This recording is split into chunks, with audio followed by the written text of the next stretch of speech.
As e-bikes go, I reckon it's hard to beat this one for style.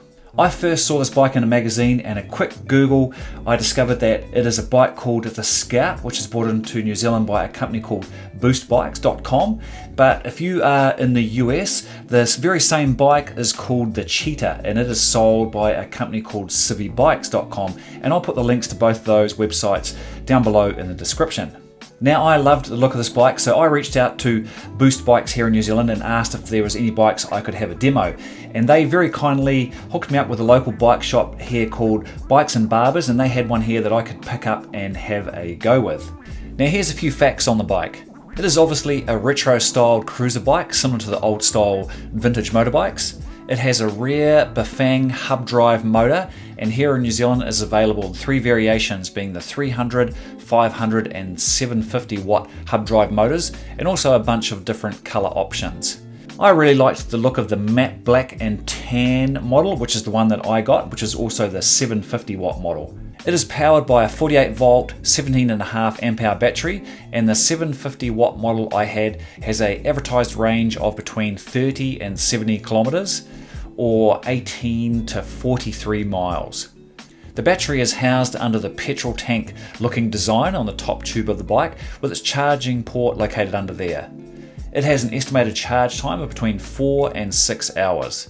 To make it go, it has 2 options. It has a 5-level pedal assist option, or also it has the twist throttle on the handlebars. It has also got fantastically big feet with the Kenda 26 by 4 inch fat tyres, which I'll talk more about later. The seat is also a retro-styled leather seat with old-school springs in the back, and I have to say it was a pretty comfortable ride. The bike has no suspension, but with that combination of fat tyres and suspension seat, the ride was actually pretty smooth. It also has a really nice big stone-fixed backlit colour LCD, which displays your speed, your battery charge level and power modes. So stopping power to stop this beastie is supplied by a set of Tektro hydraulic disc brakes front and back.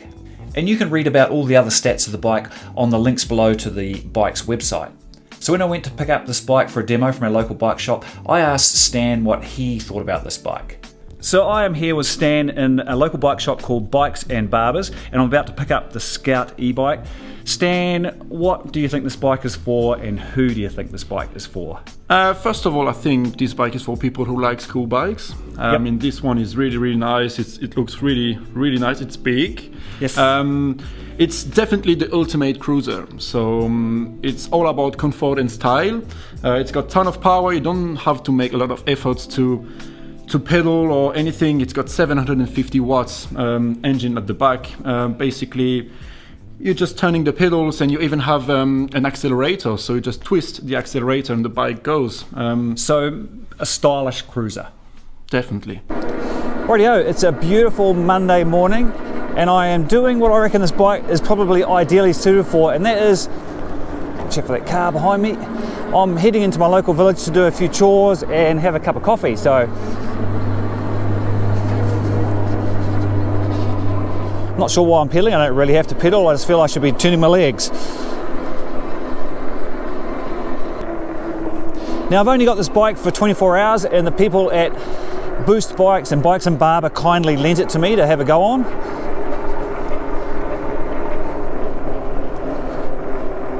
Things that I like straight away about this bike is obviously it is a great looking bike, and that's why I wanted to have a go on it. It's not, I have a mountain bike and I use that for fitness and for mountain biking, whereas this one's all about commuting in style.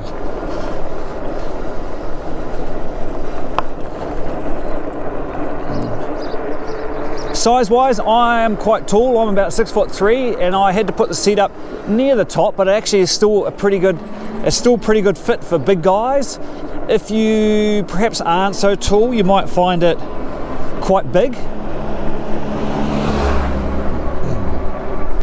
It's got a really upright riding position, as you'd expect from a cruiser. It's actually pretty comfortable. You're sitting up fairly straight. The seat's quite wide with the springs built in. It's pretty absorbs between that. Well, between the seat and the big fat tyres, it's actually a pretty smooth ride.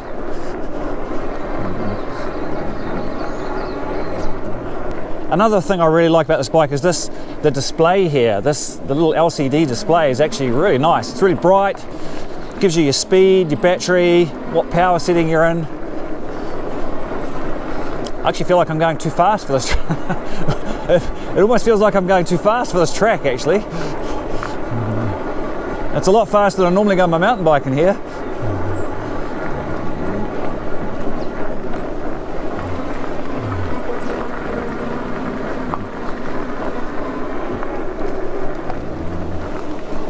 Other things about this bike is if you go to the website, it has other accessories you can get, like a carrier and a pannier, which so if you were commuting and you wanted to keep work gear or a laptop, it would be a fantastic commuting bike.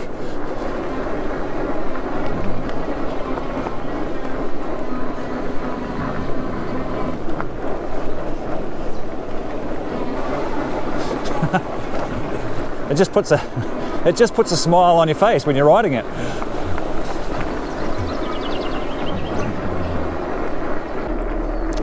I'll take a wee shortcut in here.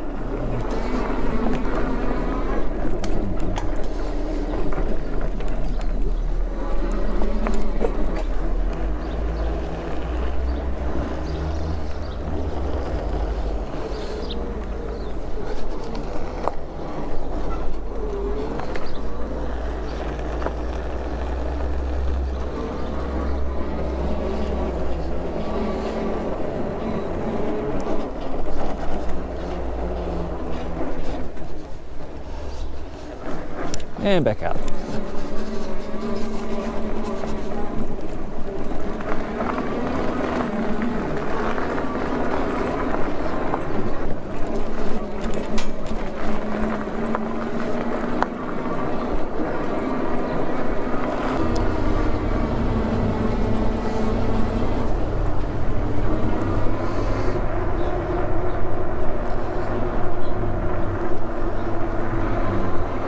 Here I am all the way in my local town and barely broken a sweat, which is what you'd like if you're on a commuting bike. I was getting this photo. Nothing.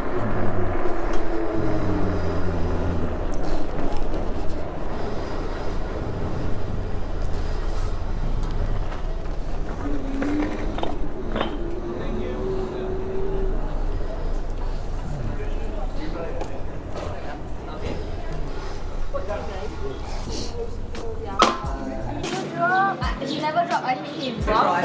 That was a really good reason.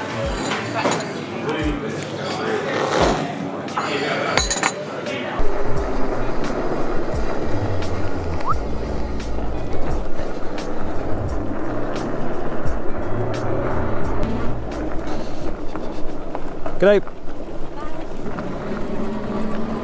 The other thing I like about this bike is it actually is pretty well made. It's not all show. It's pretty solid. It's got everything. All the cables are nicely wrapped up. But I guess the penalty for that is weight.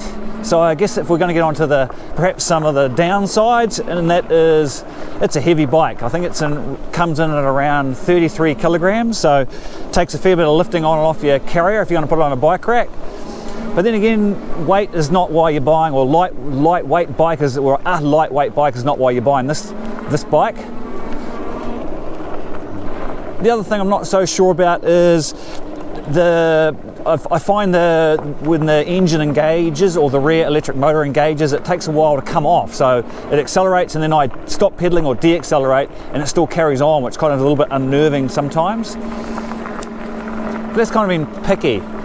Now this is either a plus or a negative depending how you look at it, but people will stop and look at your bike and ask you about it. It is a head turner and it is a good looking bike people are curious about. Tight corner this one. Oh yep.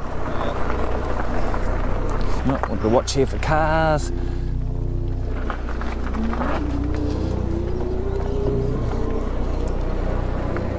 One thing that quite surprised me about this bike, which I really like actually, is how sure-footed it is with these fat tyres. It doesn't have suspension, but it's got these big fat tyres, and I've had it on the grass, I've just had it on this sort of single track, and it is remarkably, yeah, it actually feels really good, really secure.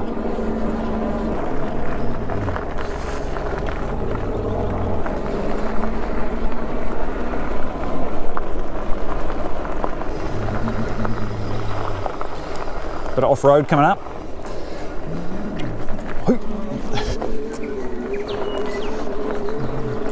Munion power setting 3 of 5, and this is quite a steep hill. This will be a first or second gear on a normal mountain bike.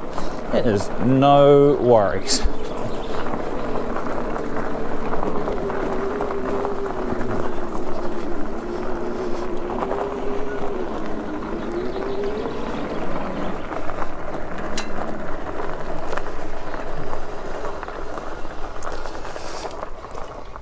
Righto, to wrap this video up, and my final thoughts on the Scout e-bike. I like it. I think it's a pretty cool bike. Obviously it's a fantastic looking and very stylish bike, and it is also surprisingly functional. Sometimes you see these bikes or gear that you buy, or gear that perhaps is made to look more stylish than it is functional, whereas this one actually, I think it's a nice combination of both.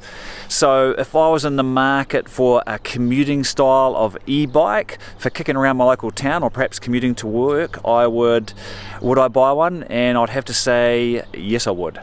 That's all from me, and hopefully I will see you in the next video. Got my 11-year-old daughter here on camera, so she's doing a fantastic job. We're just getting some shots down here on the river track.